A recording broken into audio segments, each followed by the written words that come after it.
नमस्कार, म रविन्द्र ढुङ्गेल युग रूपान्तरणको यो श्रृङ्खलामा हार्दिक स्वागत गर्न चाहन्छु। आदरणीय दर्शकहरू, आजको यो विशेष श्रृङ्खलालाई अझै विशेष बनाउनका लागि आजको कार्यक्रममा हामीसँग विशेष अतिथि हुनुहुन्छ। एकजना क्रान्तिकारी युवा युग रूपान्तरणका नायक जगत कार्कीजी हुनुहुन्छ। जगत कार्की सबैले चिनेको, सबैले बुझेको र देश निर्माणका निम्ति अनवरत रूपमा लागिरहेको एउटा सशक्त शक्तिले युक्त युवा हुनुहुन्छ।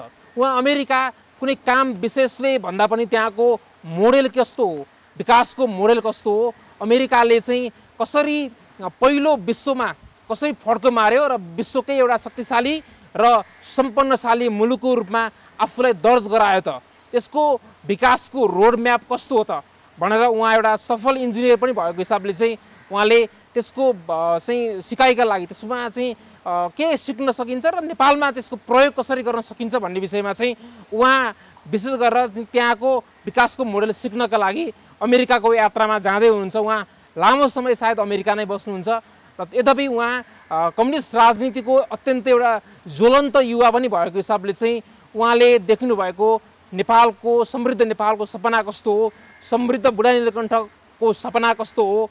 उहाँ स्थानीय तहको निर्वाचनमा वडा अध्यक्षको उम्मेदवार पनि हुनुहुन्थ्यो बुढा नीलकण्ठ नगरपालिका वडा नम्बर 4बाट। यद्यपि उहाँ पराजित हुनुपर्ने अवस्था छ, किनकि नेपालमा सबैजनाले बुझ्दैनन् युवाहरू उहाँ जस्तो सशक्त युवाहरूले जित्नुपर्ने हो। यद्यपि उहाँलाई चाहिँ विभिन्न शक्तिको चाहिँ हातले विभिन्न शक्ति केन्द्रहरूको चाहिँ नि विभिन्न षड्यन्त्रद्वारा हराइयो। यद्यपि उहाँ जस्ता युवाहरू देशका लागि आवश्यक छन्, देश निर्माणका ज्वलन्त नक्षत्रहरू हुन्। उहाँसँग आज हामी विशेष गरेर उहाँको अमेरिका यात्रा कस्तो रहन्छ, उहाँले देखेको समृद्ध नेपालको सपना कस्तो हो भन्ने विषयमा बहस गर्दैछौँ। सर्वप्रथम आजका हाम्रा अतिथि युग रूपान्तरणका नायक आदरणीय जगत कार्कीज्यूलाई स्वागत गर्न चाहन्छु। स्वागत सर, यहाँ नमस्कार सर। नमस्कार रविन्द्रजी। अब हजुर अमेरिका जाँदै हुनुहुन्छ होइन, एउटा खुसीको कुरा पनि हो, यद्यपि हामीलाई अलिकति निराशा पनि लागेको छ, किनकि तपाईँ जतिको एउटा क्रान्तिकारी योद्धा, तपाईँ जतिको एउटा विकास प्रेमी व्यक्तित्व, विकासको नायक होइन, हरेक विकासको नायक तपाईँ चाहिँ विकासका निम्ति धेरै लामो समय तपाईँ लाग्नु पनि भयो, तपाईँले सशक्त रूपमा भाषण पनि गर्नुभयो, अनेक ठाउँमा चाहिँ नि तपाईँबाट थुप्रै आशा पनि गरेका थिए बुढा नीलकण्ठवासीहरू विशेष गरेर। कस्तो लागिरहेको छ अब अमेरिकाको यात्रामा हुनुहुन्छ, कस्तो लागिरहेको छ सर? हस्, धन्यवाद रविन्द्रजी, जो प्रश्न मलाई उठाउनु भयो र तपाईँले अमेरिकाको जुन सिनारियोको बारेमा कुरा गर्नुभयो र चाहिँ जस्तो हिसाबले तपाईँले अमेरिकालाई देखिरहनु भएको छ, मैले बिल्कुलै त्यही हिसाबले देखिरहेको छु। र विशेषता हुनुहुन्छ है, तपाईँसँग यो बहस अलिक सशक्त बनाउनु पर्ने छ, किनकि तपाईँ जतिको एउटा देश छोड्दै हुनुहुन्छ, यो हाम्रो लागि खुसी कुरा होइन सर। होइन रविन्द्रजी, तपाईँले यो कुरा चाहिँ बुझ्नु होला, भनेको यो राष्ट्रका लागि चाहिने युवा हो, यो क्षेत्रका लागि चाहिने युवा हो होइन। मैले त तपाईँलाई पहिलेदेखिबाट बुलन्द आवाज उठाइरहेको हो नि होइन, तपाईँ आवश्यक युवा हो, तर तपाईँ जतिको युवाले किन देश छोड्ने आँट गर्नुभयो ल भन्नुहोस् त सर? यसमा देश छोड्ने आँट भन्दा पनि हाम्रो परिवेश कस्तो छ त नेपालको भन्ने प्रश्न पहिला म तपाईँलाई गर्न चाहन्छु। हजुर। र यो विदेश यात्रा चाहिँ जो मैले आफ्नो इच्छाले या फिर आफ्नो चाहिँ एउटा सुनौलो भविष्य जो चाहिँ हरेक मान्छेले सोचेको हुन्छ, एउटा सपनाको सहर हुनसक्छ, सपनाको देश हुनसक्छ, युवा शक्तिलाई एउटा चाहिँ क्रेज हुनसक्छ, त्यो हिसाब किताबले बिल्कुलै नगइकन म चाहिँ यसलाई उपलब्धिमूलक र ज्ञानमूलक आवश्यकताको रूपमा चाहिँ म जाँदैछु। परिवारका लागि तपाईँ बस्नुहुन्छ सर अमेरिका? परिवारसहित जाँदैछु र चाहिँ मैले आफ्नो चाहिँ जो मनस्थिति यो हिसाबले बनाइरहेको छु कि अमेरिका गइसकेपछि म त्यहाँ घुम्छु, हेर्छु, त्यहाँको चाहिँ सबै स्ट्रक्चर। तपाईँले भन्दै हुनुहुन्छ एउटा इन्जिनियरिङ माइन्डले हेर्ने कुरा के हुन्छ भने जे कुराको पनि एट फर्स्ट हेर्ने हामीले के हो भन्दा फ्रन्ट भ्यू हेरिन्छ, साइड भ्यू हेरिन्छ र टप भ्यू हेरिन्छ। इन्जिनियरको चाहिँ 3 थरी आँखा हुन्छ। 3 थरी आँखा भनेको फ्रन्ट भ्यू, साइड भ्यू र टप भ्यू। अमेरिकाको के छ त, यो हेरेर चाहिँ मैले आफ्नो उपलब्धि र ज्ञान बढाएर म पुनः फर्केर 2-4 वर्षमा म फेरि फर्केर back to Nepal, back to आफ्नो सोइल होइन, आफ्नो माटोमा फर्केर मैले दिन सक्ने कुरा र माटोलाई मैले गर्नुपर्ने मेरो आफ्नो चाहिँ दायित्व जिम्मेवारी पुरा गर्नु लाई चाहिँ मैले दिगो विकासको रूपमा सिकेर आएका कुरालाई आयमूलक रूपमा चाहिँ मैले प्रस्तुत पनि गर्नेछु र त्यसलाई आफ्नो चाहिँ जीवनका लागि समाजदेखि लिएर भोलि परिआएको खण्डमा चाहिँ देश विकासलाई पनि मैले प्रयोग गर्न सक्छु भन्ने चाहिँ धारणा लिएको छु। हो अब सर तपाईँ मैले अघि दृष्टान्तमा पनि बताएँ होइन, तपाईँ एउटा युग रूपान्तरणको नायक मैले तपाईँलाई त्यो रूपमा परिचित गराएँ, किनकि त्यो हिसाब भनेको चाहिँ तपाईँ राजनीति गर्दै हुनुहुन्थ्यो होइन, क्रान्तिकारी रूपमा राजनीति गर्दै हुनुहुन्थ्यो, तपाईँबाट ठुलो अपेक्षा थियो, तपाईँबाट विशेष गरेर आम युवा पुस्तामा तपाईँ हाम्रो उमेर समूहका युवा पुस्तामा एउटा चाहिँ नि उभार आएको थियो, जगत कार्कीले नेतृत्व गर्छ र जगत कार्कीको नेतृत्वको टिमले चाहिँ अब यसमा चाहिँ आमूल परिवर्तन गर्न सक्छ, देशमै आमूल परिवर्तन भन्नुभयो रविन्द्रजी। तपाईँले भन्नुभयो जो नेतृत्व मैले आजको दिनसम्म जुनसुकै काममा जुनसुकै चाहिँ क्षेत्रमा मैले गरेर आएको छु त्यसमा म सक्सेस भएको छु र मैले त्यसबाट दिन पर्ने जो सेवा सुविधा या फिर कार्यको चाहिँ 100% जो रिजल्ट दिन पर्ने हुन्छ 100% रिजल्ट जो ओरिएन्टेड भएर चाहिँ गर्ने खालको म चाहिँ व्यक्तित्व हुँ, यसमा तपाईँ ढुक्क हुनुहोला। र अमेरिका जानुको कारण चाहिँ मैले तपाईँलाई भनेको छु म आयमूलक चाहिँ सोच विचार र वैचारिक दृष्टिकोण बदल्नको लागि म जाँदैछु र पुनः म फर्किआएर म मेरो चाहिँ जन्मभूमि आफ्नो माटोको लागि म प्रयोगात्मक विकास र चाहिँ सोच विचार पालेर फेरि आउनेछु। अब सर अब यसमै जोडिँदै थिएँ म, जस्तै अब हजुर राजनीतिमा प्रवेश गर्दै हुनुहुन्थ्यो, राजनीतिमा कसको प्रेरणाद्वारा हजुर प्रेरित हुनुभयो, यहाँबाट सुरु गरेँ अलिकति फरक विषयान्तर। एकदमै तपाईँले चाहिँ राम्रो प्रश्न उठाउनु भयो र चाहिँ हरेक क्षेत्रमा हरेक मान्छेको प्रेरणाको एउटा स्रोत ब्याक स्ट्रेन्थ भन्छ त्यसलाई, त्यो हुन जरुरी छ। त्यो बिना केही पनि चिज वा कोही पनि मान्छे बन्न चाहिँ सक्दैन रविन्द्रजी। र मेरो प्रेरणाको स्रोत भनेको मेरो बा हुनुहुन्छ, मेरो बा बद्री कार्की हुनुहुन्छ, बुवा हुनुहुन्छ, ठुलो बुवा हुनुहुन्छ। उहाँ आफै एउटा खुल्ला आदर्शवान व्यक्तित्व त छँदै हुनुहुन्छ भने उहाँ एउटा राजनीतिको लागि चाहिँ एउटा खुल्ला किताब र ऐतिहासिक किताब हुनुहुन्छ। उहाँसँग नभएका ज्ञानहरू केही छैनन् र चाहिँ उहाँकै चाहिँ प्रेरणाबाट उहाँकै चाहिँ मार्गदर्शनबाट उहाँकै हौसलाबाट चाहिँ म राजनीति भित्र चाहिँ प्रवेश गरेँ। प्रवेश गर्दाखेरिको जुन सनसनीपूर्ण जति पनि गतिविधिहरू भए त्यसमा तपाईँ आफै साक्षी हुनुहुन्छ र कतिपय ठाउँमा कस्ता चुनौतीहरू आए, छिर्की हान्नुभयो होला, कसैले तान्नुभयो होला, कसैले खिच्नुभयो होला, त्यो भन्दा पनि अझ जटिल किसिमका षड्यन्त्रहरू पनि भए। त्यो षड्यन्त्रलाई मैले चिरेर फालिदिएँ, तर त्यो षड्यन्त्रले मलाई चिर्न सकेन भन्ने कुरा चाहिँ तपाईँले देख्नु भएको छ। र मैले आफ्नो चाहिँ जुन एउटा भोगाई, जुन एउटा लडाइँ त्यो आम नेताले आम मान्छेले गर्न नसक्ने लडाइँ चाहिँ मैले त्यो स्थानीय चुनावमा चाहिँ लडेर आएको छु। तपाईँले त्यो लडाइँ जित्नुपर्छ, तपाईँले जित्नु भएन भने यो राष्ट्र हार्छ सर, होइन? यो लडाइँ भनेको तपाईँले लडिरहेको लडाइँ, तपाईँले लडेको लडाइँ पहिला होइन, यद्यपि त्यहाँनिर असफल गराउन चाहनेहरू तपाईँलाई धेरै थिए, सकेनन् होइन। तपाईँले लडेको लडाइँ त यो सबैले लडिरहेको लडाइँ हो, यो लडाइँ त हामीले जित्नुपर्छ नै सर, होइन? अब तपाईँ बद्री कार्की जस्तो एउटा सफल राजनीतिबाट होइन, एउटा कम्युनिस्ट राजनीतिको बिउ छर्न सफल यो क्षेत्रमा विशेष गरेर कम्युनिस्ट राजनीति, आदर्शवान कम्युनिस्ट राजनीतिको बिउ छर्ने उहाँ त एउटा ठुलो वृक्ष हो नि, होइन? उहाँबाट तपाईँ प्रेरित चाहिँ हुनुहुँदै गर्दाखेरि तपाईँलाई चाहिँ धेरै किसिमबाट षड्यन्त्र पनि भयो, तपाईँ स्थानीय तहको निर्वाचनमा पनि तपाईँ घुमिनुभयो, कस्तो महसुस भयो त्यहाँबाट र त्यहाँबाट यो बिचसम्म आइपुग्दा 1 वर्षको अवधिसम्म आइपुग्दाखेरि चाहिँ कस्तो महसुस भइरहेको छ?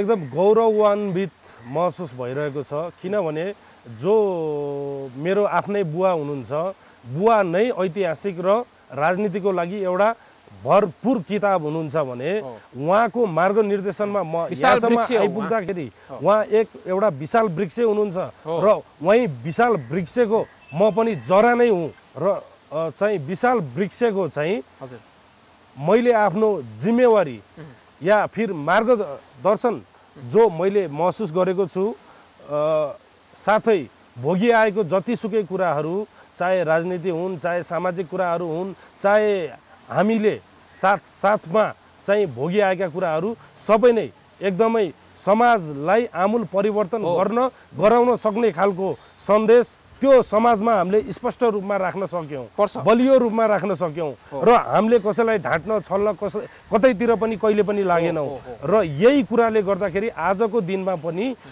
म जगत कार्की र मेरो व्यक्तित्व ठाडो गरेर हिँड्न सक्ने अवस्थामा हजुर ठ्याक्कै अब तपाईँ मैले अघि पनि जोडेँ, तपाईँ एउटा इन्जिनियर पनि हुनुहुन्छ, तपाईँलाई चाहिँ तपाईँ पढेको विद्यालयबाट पनि हिजो अस्तितिरै विदाई हुँदै थियो। मैले सामाजिक सञ्जालमा हेरिरहेको थिएँ, अन्य थुप्रै ठाउँबाट तपाईँलाई चाहिँ नि अब तपाईँ जतिको सफल व्यक्ति होइन, विभिन्न राजनीतिज्ञहरूबाट पनि होइन, नेकपा एमालेका चाहिँ नि पूर्व उपप्रधान तथा चाहिँ रक्षा मन्त्री होइन, एउटा सशक्त राष्ट्रवादी नेता भीम रावलबाट पनि तपाईँलाई विदाई भयो होइन, पूर्व स्थानीय विकास मन्त्री लालबाबु पण्डितबाट पनि तपाईँलाई चाहिँ नि विदाई भयो होइन। हरेकले चाहिँ तपाईँलाई शुभ आशीर्वाद प्रदान गर्नुभएको छ। अब तपाईँको चाहिँ योगदान यो देशका लागि के रहन्छ, पोइन्ट वाइज भन्नु पर्यो, तपाईँ कहिले फर्किनुहुन्छ र तपाईँले अब देशका लागि, यो माटोका लागि, यो भूमिका लागि चाहिँ के गर्नुहुन्छ, तपाईँको योजना के छ, रोड म्याप कस्तो छ ल भन्नुहोस्। धन्यवाद रविन्द्रजी। यसमा चाहिँ मैले यसरी लिएको छु, राजनीतिमा चाहिँ म लागेर आइरहँदा बुवाको प्रेरणाले चाहिँ यो बाटोमा हिँडिरहँदा मैले बहुमूल्य कुराहरू पनि पाएको छु। मैले मानौ दिदी पाएको छु, मैले मानौ दाई पाएको छु, मैले भेट्नु भएको छ होइन। हजुर, म ठ्याक्कै त्यही कुरा तपाईँलाई जोड्दैछु। मैले दिदी पाएको छु, मैले दाई पाएको छु भनेदेखि र साथमा गएर भीम रावल जस्तो चाहिँ व्यक्तित्वसँग चाहिँ अन्तर्क्रिया गर्ने जो मौका पटक पटक पाएको छु र चाहिँ उहाँसँग वैचारिक सिद्धान्तबाट धेरै नजिकिने चाहिँ मौका पनि पाएको छु, धेरै सिखहरू मैले लिएको पनि छु र उहाँलाई मैले आफ्नो प्रेरणाको स्रोत पनि मानेको छु र जसरी उहाँले चाहिँ आफ्नो मनको ढोका खोलिदिनु भयो मेरो लागि र चाहिँ जसरी म चाहिँ उहाँको वैचारिक सिद्धान्तहरूबाट चाहिँ जसरी म अझ धेरै नै प्रेरणामूलक कामहरू र विचारहरूसँग चाहिँ मेरो परिचय हुँदै गयो। यसको लागि म भीम रावलजीलाई पनि धन्यवाद भन्न चाहन्छु। उहाँले सिकाउनु भएका धेरै वैचारिक कुराहरू छन्, उहाँले दिनुभएका समय छन्। राष्ट्रभक्तिको लागि उहाँले जसरी खरो भएर उठ्नु भएको देखिन्छ र सिङ्गो आफ्नो पार्टीसँग लडाइँ एक्लै आफै गरिरहनु भएको छ र पनि आजको दिनसम्म कुनै पार्टीमा लाग्नु भएको उहाँको रेकर्ड छैन र उहाँ आफै पनि विज्ञ मान्छे र एजुकेटेड मान्छे पनि हुनुहुन्छ, त्यसमा पनि पिएचडी होल्डर हुनुहुन्छ भनेदेखि उहाँ जतिको विद्वान मान्छे नेपालमा राष्ट्रभक्तिको लागि मैले देखेको छैन। तपाईँ लामो समय फेरि तपाईँले भीम रावलसँग यो पहिलो भेट मात्रै होइन, तपाईँले यसअघि पनि अन्य उत्सवहरूमा पनि अन्य विभिन्न चाहिँ नि कार्यक्रम विभिन्न सन्दर्भमा तपाईँको भेट भइरहन्थ्यो, तपाईँको राम्रो सम्बन्ध छ नै। अब तपाईँसँग केही सर्टेक प्रश्नहरू राख्न चाहन्छु, त्यसको सर्टेक उत्तर एक शब्दमा उत्तर दिनु पर्यो। तपाईँको विचारमा राजनीति के हो सर? राजनीति राज्य चलाउने नीति, फोहोर राजनीति होइन, सफा सुगर राजनीति। राजनीति गर्नलाई म तपाईँलाई जोड दिन चाहन्छु, राजनीति गर्नलाई शासक हुने होइन, सेठ हुने होइन, राजा हुने होइन र हामी हुने के हो त भने हामी साधु भएर राजनीति कहिले गरिन्छ? जब साधु भएर राजनीति गरिन्छ नि त्यति बेला गर्ने राजनीति चोखो हुन्छ। जो साधु भएर गर्छ राजनीति उसले नखाएर पनि आफ्नो समाजमा कोही भोका छन् भने उसलाई खुवाएर गर्छ। र मैले भनेको छु तपाईँलाई अहिलेको परिप्रेक्ष्य के हो नेपालको सिनारियो भन्दा न राजा, न कुनै पार्टी, न कुनै चाहिँ सङ्घ, न कुनै सङ्गठन, कुनै पनि चिजले केही पनि गर्नेवाला छैन, हुनेवाला छैन। अन्तत आजसम्मको चाहिँ मेरो राजनीतिको भोगाइमा चाहिँ के मैले बुझेको छु भने राजनीतिमा कोही दुश्मन हुँदैनन्, कोही शत्रु हुँदैनन्।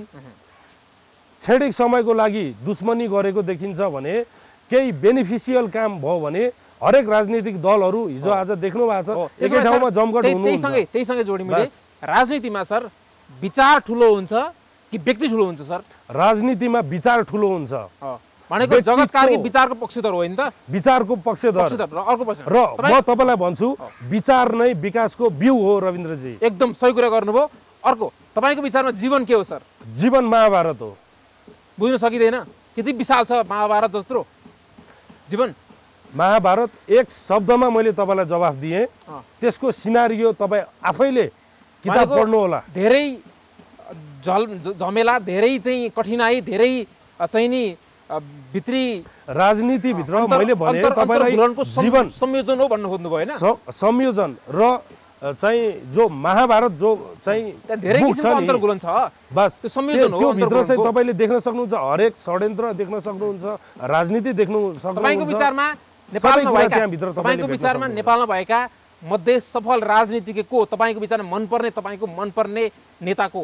पहिलो चाहिँ म तपाईँलाई भन्न चाहन्छु, व्यक्तित्वहरू कोही छुट्टै छुट्टै व्यक्तित्वहरू मलाई 10 जना मन पर्न सक्छ। 10 जनाको मैले तपाईँलाई चाहिँ सबै कुरा मैले भन्न पनि गाह्रो हुन्छ। एक जना मात्र भन्ने हो भनेदेखि अहिलेको परिप्रेक्ष्यमा मेरो लागि चाहिँ मैले रुचाएको, मैले मनले खाएको राजनीतिज्ञ भनेको भीमरावलजी हुनुहुन्छ। भीमरावल सर हुनुहुन्छ। अनि तपाईँको विचारमा तपाईँको गुरु को, तपाईँको राजनीतिक गुरु, तपाईँको जीवनको गुरु को? मेरो राजनीतिको, मेरो जीवनको गुरु मेरो बा हुनुहुन्छ।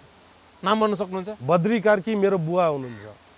तपाईँको जीवनको गुरु हुनुहुन्छ। बाटो देखाउनु भयो तपाईँलाई 100% हो। तपाईँलाई सबैभन्दा बढी प्रेम गर्ने, तपाईँले सबैभन्दा बढी प्रेम गर्ने, तपाईँले सबैभन्दा बढी माया गर्ने को हुनुहुन्छ? मेरो बा नै हुनुहुन्छ, मेरो बुवा नै हुनुहुन्छ। अनि तपाईँलाई मनपर्ने ठाउँ कहाँ हो सर?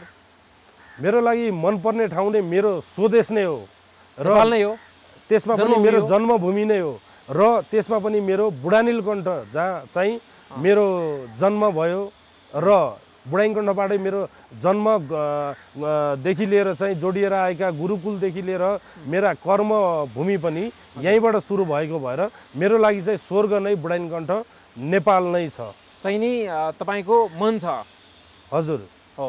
अनि तपाईँलाई अब अलिकति फरक प्रश्नहरू होइन, तपाईँले चाहिँ यो अलिकति कार्यक्रमलाई रोचक होइन, तपाईँसँग जीवन्त अन्तर्वार्ता हुँदैछ। तपाईँ अब कति समयपछि भेट हुने हो यसको चाहिँ कुनै चाहिँ नि हामीसँग त्यसको ग्यारेन्टी पनि छैन। तपाईँसँग भेट त हुन्छ, किनकि तपाईँ चाहिँ विभिन्न सामाजिक सञ्जालका माध्यमहरूसँग नै हामी जोडिन्छौँ, फेरि पनि तपाईँसँग अन्तर्वार्ता लिन्छौँ नै। अब तपाईँको विचारमा सर, अब यो राजनीति त धेरै धमिलिँदैछ नि होइन, गणतन्त्र पनि आयो, गणतन्त्रले केही माखो झिङ्गो मार्न सकेन। पहिले राजतन्त्र थियो, राजतन्त्रका केही अवशेषहरू हामीले पनि देख्यौँ होइन, तपाईँहरूले पनि देख्नुभयो, हामीले पनि देख्यौँ। राजतन्त्र र गणतन्त्रमा तपाईँले रोज्नु पर्यो भने कुन चाहिँ यो राजनीति प्रणालीले तपाईँ रोज्नुहुन्छ सर? प्रणालीको लागि चाहिँ मैले तपाईँलाई सायद सुरुवातमै पनि एउटा सङ्केत गरिसकेको थिएँ तपाईँलाई। रविन्द्रजी, अहिलेको परिप्रेक्ष्य भनेको न कुनै पार्टी, न सङ्घ, न सङ्गठन, न राजा, न रानी कसैले पनि सुधार्न नसक्ने, कसैले पनि गर्न नसक्ने अवस्था हो। यो अवस्थालाई चिर्नको लागि के गर्नुपर्छ त भन्दा अहिलेको अवस्थामा भने जस्ट जम्मा 2 जना मान्छे सुध्रियो भने हाम्रो देश बन्न सक्छ, नेपाल बन्न सक्छ। र यो 2 जना भनेको एउटा भोट दिने, एउटा भोट लिने। जबसम्म यिनीहरू सुध्रिँदैनन्, यिनीहरू सुध्रिन्छन् भने देश सुध्रिन्छ, देश बन्छ। रविन्द्रजी हो। अब तपाईँको रोजाइमा सर, तपाईँको रोजाइमा मैले ठ्याक्कै ठेट प्रश्नको ठेट उत्तर, गणतन्त्र कि राजतन्त्र के भन्नुभयो तपाईँले सर?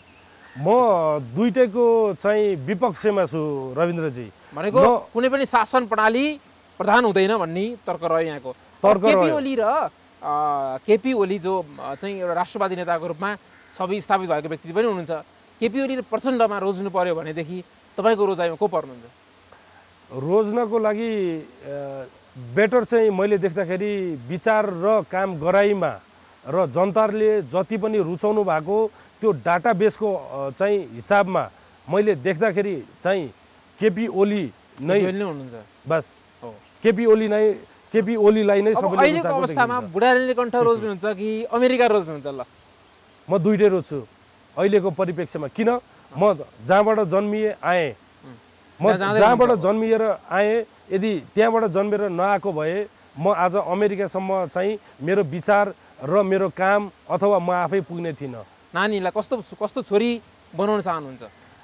म मेरो नानीलाई चाहिँ स्वतन्त्र विचारले सजिएको, ज्ञानले भरिएको र देशलाई सेवा गर्ने समाज सेवा देश सेवाको भावनाले भरपुर ओतप्रोत भएको चाहिँ एउटा व्यक्तित्व जो सजिलै नहार्ने सजिलै हार नमान्ने किसिमको व्यक्तित्व चाहिँ म मेरो बच्चालाई बनाउन चाहन्छु र सबभन्दा ठुलो ज्ञान संसारको ठिक र बेठीको ज्ञान हो र त्यो ठिक र बेठीको ज्ञान सिकाउँ। हामी कार्यक्रमको अन्तिम चरणमा आइपुगेका छौँ, कार्यक्रमको अन्तिममा छौँ भनेर हामीलाई सङ्केत पनि प्राप्त भइसकेको छ। तपाईँको चाहिँ विशेष गरेर तपाईँ अब यो देश छोड्दै हुनुहुन्छ, तपाईँको यो मिडिया मार्फत यो क्षेत्रका आम नागरिकहरूलाई के सन्देश दिन चाहनुहुन्छ? नेपाली जनतालाई तपाईको तर्फबाट के सन्देश दिन चाहनुहुन्छ? नेपाली जनतालाई चाहिँ राम्रो प्रश्न सोध्नुभयो रविन्द्रजी तपाईँले।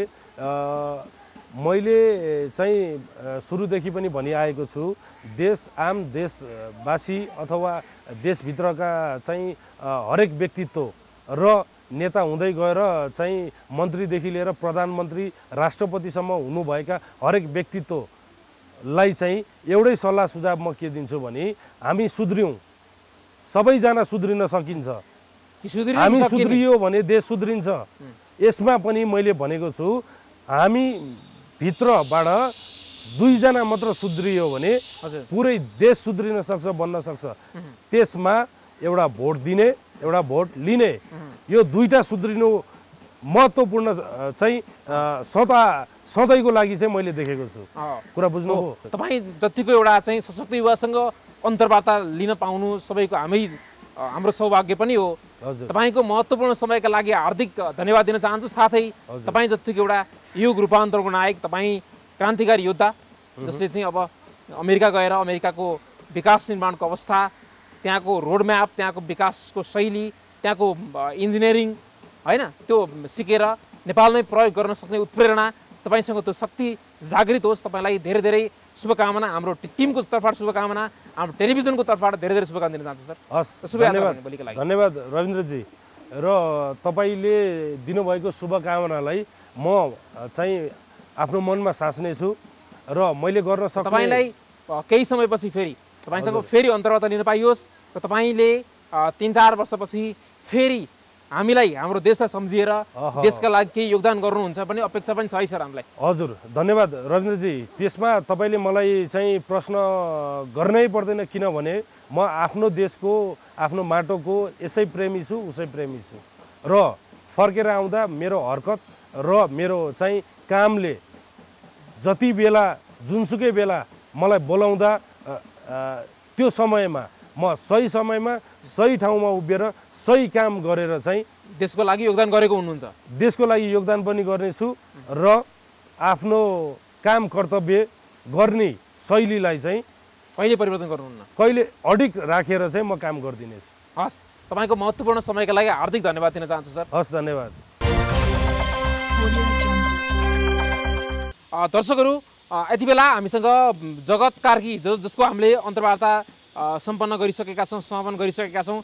जगत कार्कीको राजनीतिक गुरु, जगत कार्कीलाई बाटो देखाउने, जगत कार्कीलाई सही बाटोमा हिँडाउने, उहाँको प्रेरणाको स्रोत, उहाँको चाहिँ नि हरेक हिसाबको गुरु, पथ प्रदर्शक बद्री कार्की सर हुनुहुन्छ। उहाँ लामो समयदेखि कम्युनिस्ट राजनीतिमा सक्रिय हुनुहुन्छ। सहीलाई सही र गलतलाई गलत भन्नका लागि उहाँ निर्भीकताका साथ सधैँभरि अडिग हुनुहुन्छ। उहाँसँग पनि हामी थोरै प्रतिक्रिया लिने प्रयत्न गर्नेछौँ। स्वागत छ चाहिँ। नमस्कार सर। अब अघि अन्तर्वार्ता क्रममा चाहिँ जगत कार्कीले तपाईँलाई एउटा चाहिँ एउटा राजनीतिक गुरु मात्रै होइन, जीवनकै गुरु भनेर सम्बोधन पनि गरिसक्नु भएको छ। कस्तो महसुस भएको छ? जगत कार्कीलाई तपाईँले नै सिकाएको हो, तपाईँले नै हिँडाएको हो, तपाईँले नै हात समाएर यो अवस्थासम्म पुर्याउनु भएको हो। अब उहाँ अमेरिका जाँदै हुनुहुन्छ, कस्तो महसुस भइरहेको छ यहाँलाई? उहाँलाई मैले राजनीतिको चाहिँ अग्रपन्थीमा मैले डोर्याएको हो र मेरो बाटोमा उहाँले निर्भीकताका साथ चाहिँ उहाँले लड्दै र बढ्दै आउँदा उहाँले चुनाव पनि लड्नुभयो यो वडामा, तर यहाँका एउटा वडाका जनताले पनि उहाँले चिन्न नसक्नुमा मेरो एउटा ठुलो दुःख छ। मेरो गुरु नै भन्नुहुन्छ, मेरो गुरु मनमोहन अधिकारी, तत्कालीन कम्युनिस्ट पार्टीको प्रधानमन्त्री मनमोहन अधिकारी चाहिँ मेरो मेन गुरु हो र मेरो चेलो भनेको अहिले अन्तिमको चेलो मेरै छोरो भतिजो जगत कार्की हो। तर मैले अहिलेसम्म मैले जति सङ्गत गरेँ, जतिलाई प्रेरणा दिएँ, जतिलाई साथ दिएँ, तर मैले जगत कार्की भेट्न मैले पाउन सकिनँ। तर मेरो प्रेरणामा पनि मलाई अलिकति दुःख के लाग्यो भने मैले मन पराएर मेरो यो नेपालको राजनीतिमा चाहिँ एउटा एजुकेटेड बोकेको युवा केटालाई अमेरिकाले बोलाउँदाखेरि एकता सुखित पनि छु एकता दुखी पनि छु। नेपाललाई चाहिँ केही बनाउँछु र नेपाल हेराउँछु भन्ने मेरो एउटा अलिकति आशा चाहिँ सपना चाहिँ थोरै अलिकति हो। ठिक छ, मेरो सपना चाहिँ ठुलो बोकेको थिएँ मैले हो। तर अब त्यसो भए अब जगत कार्कीले अघि कार्यक्रमको क्रममा पनि भन्नु भइसकेको छ उहाँ अमेरिकामा स्थायी रूपमा गएको जाने होइन, अमेरिकामा निश्चित समयका लागि जाने हो। त्यहाँको चाहिँ इन्जिनियरिङ त्यहाँको विकासको इन्जिनियरिङ कस्तो हो त्यसको चाहिँ पढेर त्यसको अध्ययन गरेर त्यसलाई चाहिँ विचार गरेर त्यसको दृष्टिकोण हेरेर त्यसको पाटाहरू त्यसका चाहिँ अन्तर्यहरूसँग चाहिँ अन्तर्हुलित भएर जानेर सिकेर नेपालमै आएर प्रयोग गर्ने हो मैले त भनेर भनिसक्नु भएको छ।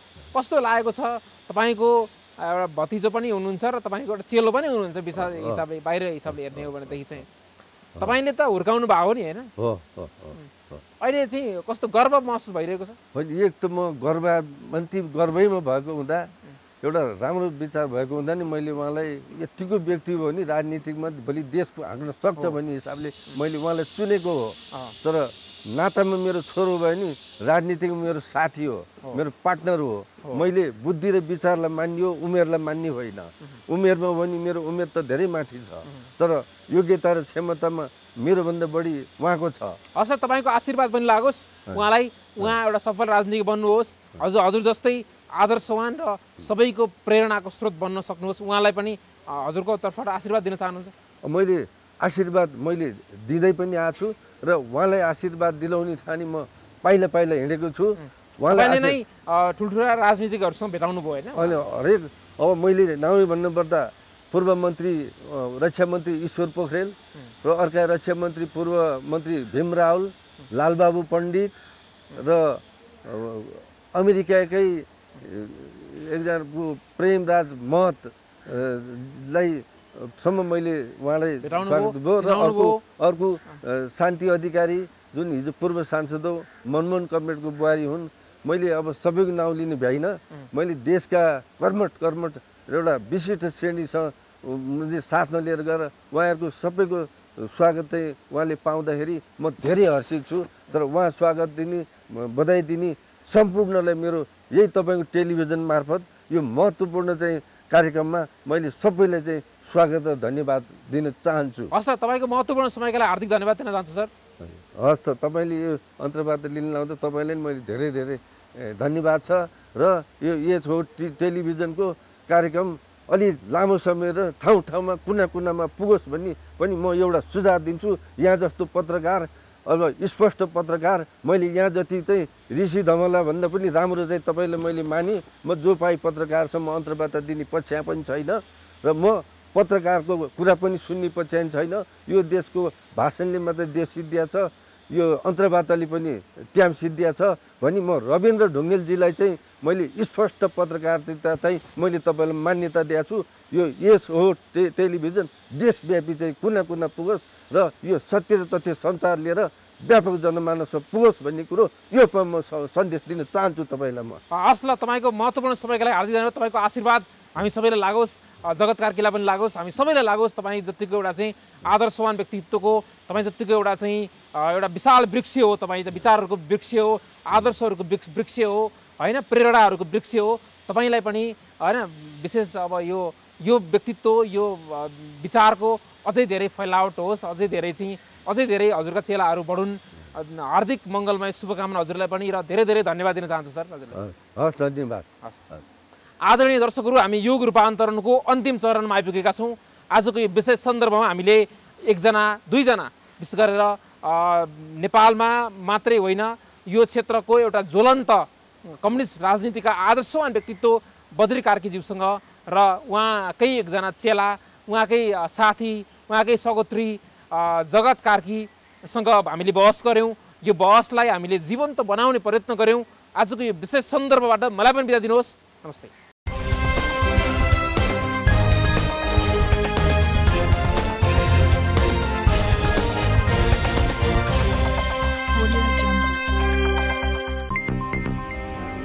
अनलाइनको भिडमा एउटा छुट्टै पहिचान र तथ्यपरक समाचार सहित अर्थरोजगार.com।